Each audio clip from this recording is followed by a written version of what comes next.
Hi everyone, I'm Michaela and I want to welcome you to Shelf Life. Today I want to talk to you about something that might seem small or ordinary at first, but really isn't, and that something is libraries. When most people think of a library, they picture rows of books, quiet corners, maybe that distinct paper and ink smell that we all secretly love. But libraries are so much more than that. They're living, breathing parts of our communities. They're one of the few public spaces left where you can walk in without needing to buy something, where you're not rushed and everyone is welcome, no matter who you are and what you're looking for. I still remember the first time I got my own library card. I must have been about 8 and honestly it felt like having a golden ticket. I remember holding it like it was magic, this little piece of plastic that meant I could just take stories home with me. Worlds full of dragons and detectives and impossible adventures.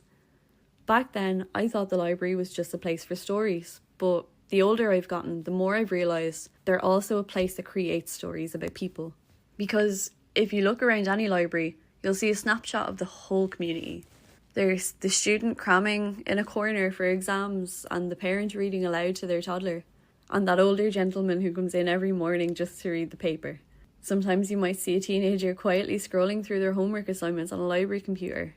Everyone is there for a different reason, but somehow they all belong in the same space together, and that's truly the beauty of it. Libraries are one of those rare places that adapt without losing their soul. They've moved far beyond books on shelves now. You can borrow audiobooks, ebooks, and even things like musical instruments or sewing machines, or even tablets in some places. You can attend workshops on digital skills, or join a local history talk, or even learn a new language. For kids, it might be their first introduction to storytelling, and for adults, it might be a quiet escape from a noisy world. For someone new to a country or to a town, the library might be the first place that truly feels welcoming.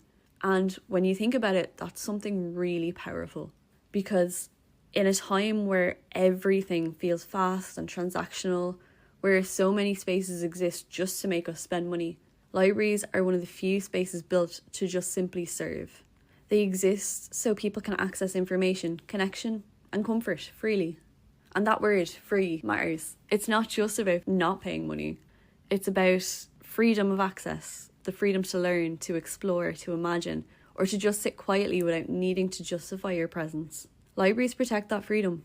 They make sure everyone, regardless of their background or income, can still reach for knowledge and for belonging. I think that's why libraries have such a quiet kind of magic to them.